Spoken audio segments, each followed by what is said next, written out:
You know what? What I will say is this was not an all bad year. I feel like our podcast really took a step up from where. Fam, we got equipment. We have real equipment. I think we have a pretty professional setup. I think we've learned a lot how to be better at podcasts. And we're still improving. We got more friends of the show too. We got more friends of the show. And also, I think just content-wise, I think we've really taken a step to... I guess that when we had that powwow, we sat there and put it up on the big board and basically revamped the store, revamped our show. That was this year, right? Like, it feels like that was 13 years ago, but I guess that was earlier this year. Yeah, bring back our quarter meetings. Like Quarterlies. Shout out to the quarterlies. Go ahead, man. We really took, a huge step. That's probably the main thing that I'm most proud about this year. Like, we found ways to record. Like, when we couldn't leave our houses, we adapted. Squadcast. That's what I love. We adapted. We had kept the it moving. Squadcast. We didn't let the pandemic stop us. We had the little 4 boxes. We were still recording consistently.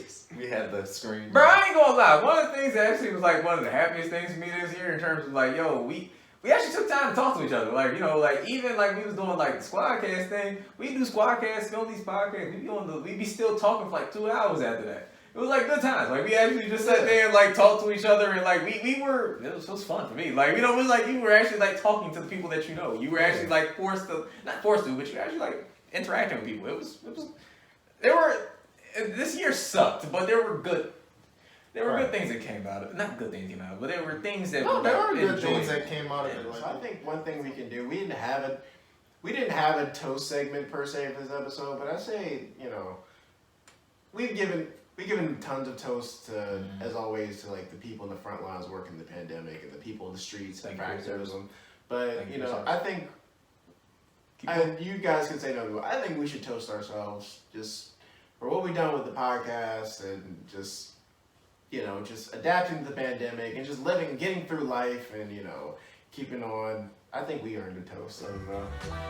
Episode 63, toast to the Hentations. Here. Everybody come and do this empty glass. Why you do that? I got a little sip. Bitch ass thing. That's okay. You just ruined the toast. Why you had to say that? You called him a whole band. Jeez. He called me a band. No, he came at me. He gonna fall asleep. I still love this nigga. Right. I look stupid? You do. Look, I'm kind of worried about my contact's getting dry. Texas me. Last time you in Texas for like 30 days or 30 That's days. gonna be that shit now.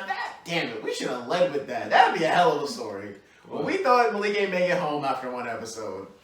And it had nothing to do with you being drunk. You just were sick, and then you ain't texting nobody back. I'm about to say we thought you was going. Boy, did I hear it in the morning? We texted his girlfriend at her job. I shouldn't have did that. And she's a frontline worker. I went and Really, drove his route home just to make sure I was walking outside like I see this nigga car. I was telling my girl to say like I need to go figure this out. She was like, "Where are you gonna go?" I don't know. I don't know. I think that was all of us. Like I'm sitting like, what are you gonna do? I don't know. I gotta figure this out. Maybe he's in a ditch somewhere. Basically, that's the whole thing about it. Like, I'm gonna drive back in my pants, and I'm gonna go by his apartment. The sad part is none of us knew what he was driving though.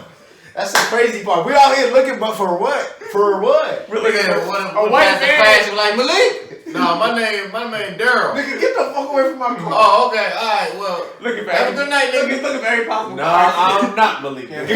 Oh, sorry. Oh, alright, my bad. Are you gonna help me out this ditch? Nah, I gotta find Malik. Sorry, I'll see you later. Sorry, Daryl. Told the police department. I'm looking for Malik. What do you drive? Batmobile? I don't know. We gotta look at my ring. I'm sorry. Damn, that's smooth.